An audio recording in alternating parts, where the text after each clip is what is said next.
Madame, mademoiselle, monsieur, bonjour et bienvenue dans cette web-série où nous poursuivons notre rencontre avec Ilios Kotsou. Ilios Kotsou, bonjour. Bonjour. Vous avez écrit un petit cahier d'exercices d'intelligence émotionnelle. Alors peut-être d'abord nous expliquer ce qu'est l'intelligence émotionnelle. On l'a déjà un peu abordé au fil de nos différentes rencontres. Et puis, pourquoi un petit cahier d'exercices? Alors pour voir ce que c'est l'intelligence émotionnelle, je pense qu'il est intéressant de revenir aux émotions. Que sont les émotions?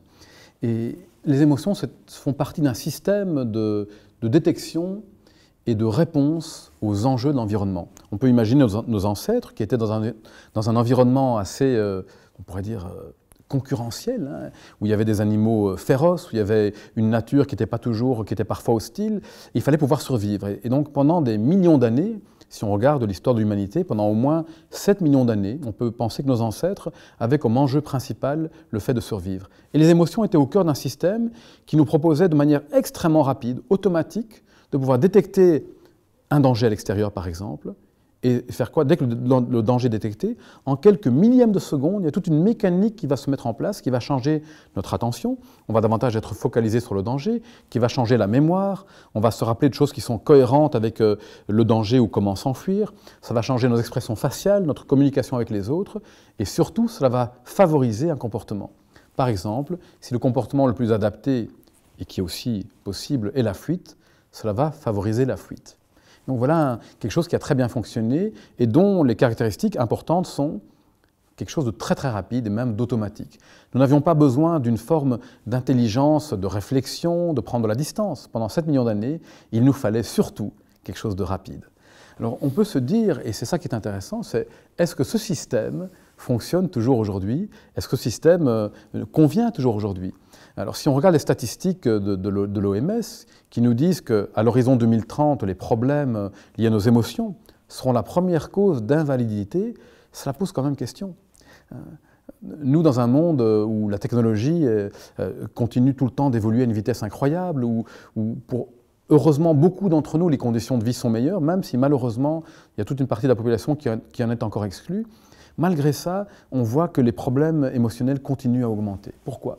Peut-être parce qu'aujourd'hui, nous n'avons pas tant besoin d'une réponse automatique, mais d'une réaction automatique, mais d'une réponse intelligente aux situations. Parce que ce que l'on sait, c'est que ce qui a été bon pour nous pendant 7 millions d'années finit par se retourner contre nous. Lorsque nous sommes soumis à des émotions de manière trop prolongée ou trop intense, ces émotions qu'on va appeler improprement négatives. Je dis improprement parce qu'elles sont utiles, comme je viens de le démontrer, mais elles vont se retrouver, non seulement elles sont désagréables, mais leurs conséquences sont négatives lorsqu'on les vit trop souvent, trop intensément. La colère, la tristesse, et ainsi de suite, vont avoir un effet délétère sur notre organisme. On sait la production de cortisol, par exemple, qui est liée au stress et aux émotions, va détériorer tout l'organisme. Elle va avoir un effet négatif sur le système immunitaire, elle va amincir la peau, ce qui fait que lorsqu'on est stressé, on est plus à même d'avoir des problèmes de peau. Elle va avoir un effet négatif sur le système digestif, et ainsi de suite. Et donc, la même mécanique qui nous proposait de répondre très rapidement, qui mobilise les ressources pour répondre à l'agression, lorsqu'on est soumis à des émotions de manière chronique, à un stress chronique, ce n'est pas très bon pour nous. Et que dire de nos relations? Le fait de pouvoir, la colère qui nous propose, face à un obstacle ou une injustice, de répondre de manière très rapide, de nous élever, de mobiliser la force pour combattre, elle n'est souvent pas très bonne dans nos relations. Ces émotions vont souvent se retourner contre nous. Agir de manière automatique dans les relations n'est souvent pas très bon. Et donc, que pouvons-nous faire dans ce cas-là? Une grande partie des réactions que nous avons eues, culturellement et individuellement, ça a été de vouloir contrôler nos émotions et même parfois de vouloir les refuser. Les émotions, un homme raisonnable, c'était souvent comme ça qu'on voyait les hommes, c'est quelqu'un qui n'a pas d'émotions, comme si c'était possible. Et on se rend compte aujourd'hui que la coupure ou la répression des émotions a des conséquences néfastes sur la santé. On peut penser à un des risques, par exemple, cardiaques accrus lorsque les gens répriment leur colère. Et ça a des conséquences aussi négatives au niveau de nos relations, puisque le fait de me couper de mes sentiments que j'appelle négatifs, colère, tristesse, peur et ainsi de suite, va faire que je n'ai pas accès non plus aux émotions agréables et positives, et que je n'ai pas accès à ce qui me connecte aux autres. L'émotion, c'est ce qui me permet d'entrer en résonance et en relation avec les autres. Et donc il y a un prix important à payer au fait de se couper de sa vie intérieure, de sa vie affective, émotionnelle. Et c'est une forme d'intelligence.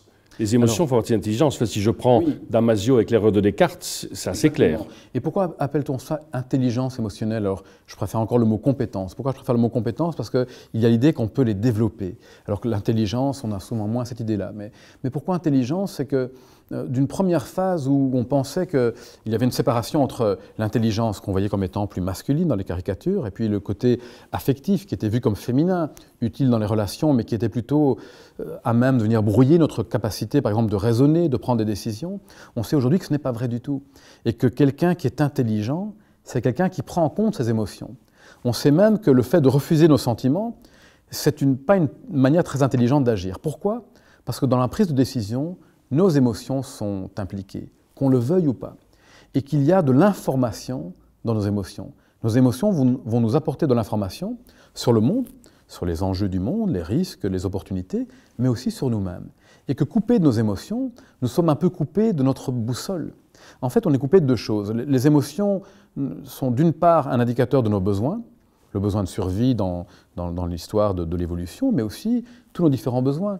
Notre besoin de créativité, notre besoin de lien, notre besoin d'autonomie, notre besoin de liberté, notre besoin de connexion aux autres. Et lorsque nous ne sommes pas attentifs à nos sentiments, c'est un petit peu, ou lorsque nous les refusons, c'est un peu comme quelqu'un qui serait dans une voiture, et au moment où le voyant rouge s'allume, le voyant qui nous parle du niveau d'huile ou d'essence, nous prenions un marteau en disant « c'est très négatif, je ne veux pas voir ça ». Ça ne va pas changer quelque chose à l'état de la voiture. Et au contraire, comme nous ne sommes plus conscients, nous n'avons plus ce marqueur, nous ne pouvons plus prendre soin des besoins et donc prendre soin de ce qui est important. Le deuxième élément, c'est que nos émotions sont reliées à notre boussole intérieure. Elles nous parlent de nos valeurs, des directions de vie importantes. Qu'est-ce que nous valorisons? Qu'est-ce qui donne du sens en termes de signification, mais aussi de direction, à notre existence? Et ce n'est pas très souhaitable d'être dans un véhicule, même en bon état, mais qui n'a pas de cap. Je pense que c'est Sénèque qui disait « Il n'y a pas de vent favorable à celui qui ne sait où il va ». Et donc savoir où nous voulons aller, ça vient d'une connexion à ces émotions et à cette vie intérieure. Et donc c'est important. Alors bien évidemment qu'il n'est pas souhaitable d'être dépassé par ces émotions. C'est la vision qu'on a souvent. C'est pour ça qu'on n'aime pas les émotions dites négatives. C'est qu'on a la vision de toutes ces personnes dépassées par les émotions. Mais on sait aussi aujourd'hui que vouloir les contrôler, les supprimer ne fonctionne pas. Et donc, quelle est l'alternative? Mais une relation de, on va dire, comment pouvoir les apprivoiser et vivre en bonne entente avec elles. Un peu comme le renard du Petit Prince. Ce n'est pas à coup de fusil qu'on peut l'apprivoiser. L'idée, c'est, comme le Petit Prince avec le renard, de faire pas à pas nous rapprocher de notre propre vie intérieure, de nos états d'âme, et de pouvoir commencer à les identifier. Tiens, mais qu'est-ce que je vis en moi maintenant? Quelle est cette palette des émotions que je peux vivre? Cette palette infinie, en fait, des états d'âme. Une fois que je peux les identifier, comment est-ce que je peux commencer à apprendre à mettre des mots dessus, à les exprimer? C'est important pour moi. Le fait de mettre des mots, par exemple de les écrire, me permet de mieux me comprendre et un travail cognitif qui se fait. Il y a des études qui ont montré que simplement le fait d'écrire pendant 15 minutes, 3 fois sur la semaine, sur mes états d'âme, avait déjà un effet significatif sur ma santé. Alors évidemment, un avantage énorme, c'est une fois que je peux identifier et mettre des mots sur mes états d'âme, je peux commencer à les communiquer. Je peux commencer à mieux me faire comprendre des autres. Ils peuvent mieux savoir pourquoi je réagis de telle ou de telle manière. Et plutôt que d'aller dans une forme de jugement ou parfois même de violence, je peux dire de manière beaucoup plus claire, non seulement ce qui se vit en moi, mais aussi quels sont mes besoins qui sous-entendent ces émotions. Qu'est-ce qui est important? Je peux aussi alors faire des demandes claires aux personnes, leur expliquer ce qui amènerait plus de bien-être chez moi. Et le fait d'être capable de pouvoir, chez moi-même, identifier ces sentiments, les exprimer, les comprendre, parler de mes besoins, me facilite le fait de le faire avec les autres. Je peux alors, lorsque quelqu'un vit un moment difficile, plutôt que directement le juger, essayer de comprendre, tiens, mais tout comme moi, je vis de sentiments. Quels sont les sentiments que vit l'autre? Et peut-être encore un cran plus loin, mais alors quels sont les besoins que vit l'autre? Et plutôt que réagir à ce que je prends bien souvent comme étant des attaques, des agressions, je peux alors essayer d'entendre, en dessous des attaques et des agressions, l'expression de besoin. Expression malheureuse, me direz-vous, mais expression quand même de besoin. Et ça m'amène alors à une facilité plus grande de pouvoir prendre soin aussi de mes relations. Et dans ce livre spécifiquement, parce qu'il y a évidemment plusieurs livres qui ont été écrits sur l'intelligence émotionnelle, donc ici c'est un petit cahier d'exercices. Oui. C'est quoi exactement? C'est comme un devoir? Dans cette idée de compétences émotionnelles, hein, il y a une chercheuse à qui j'ai travaillé, extraordinaire, excellente, Moira Mikola-Jacques à Louvain-la-Neuve, et l'idée que ces compétences, on peut les développer. Donc ce petit cahier, il est plein d'exercices qui nous proposent de commencer à apprivoiser tout ça. Il y a ces listes d'émotions, il y a des moments qui nous proposent de nous arrêter, d'identifier, de mettre des mots, et donc c'est comme faire un petit voyage au pays des émotions, mais un voyage avec des haltes, des étapes très concrètes. Comment est-ce que je peux, à travers des exercices, à travers des choses concrètes, commencer à pouvoir non seulement mieux connaître, mieux me connaître, mais aussi comment je peux commencer à pouvoir fonctionner différemment. Parce que le changement, je crois qu'il vient de différentes manières, mais d'une part, il vient dans notre capacité de pouvoir voir les choses différemment, c'est-à-dire que ma manière de voir les autres, moi-même et la vie différemment, mais aussi le changement vient de ma manière de pouvoir me comporter différemment. Et l'un influence l'autre. Lorsque je vois les choses différemment, ça facilite un changement de comportement. Et parfois, simplement, le fait de changer mes comportements me permet de voir les choses différemment. Mais ces exercices-là, par exemple, je peux les faire tout seul ou bien ils doivent être accompagnés Bien sûr, je peux les faire tout seul. C'est quelque chose que je peux faire au quotidien. M'arrêter, mettre des mots sur mes sentiments, faire le lien entre mes sentiments et mes besoins, identifier mes valeurs. Et puis je peux le faire aussi, bien sûr, en relation, dans ma manière de pouvoir l'exprimer aux autres, l'écouter chez les autres, et ainsi de suite.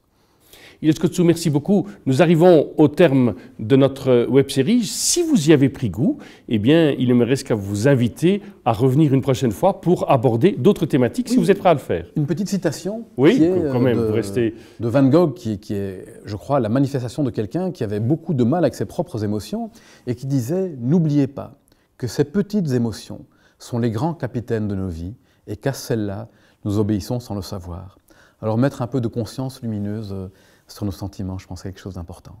Iles Coetzee, merci beaucoup et j'espère pouvoir vous dire à très bientôt. À bientôt. Nous arrivons au terme de notre web-série. Merci de nous avoir accompagnés tout au long de ces 6 magazines. Au nom de toute l'équipe qui a préparé ces émissions, il ne me reste qu'à vous souhaiter une excellente journée et je vous dis, ou nous vous disons, à très bientôt.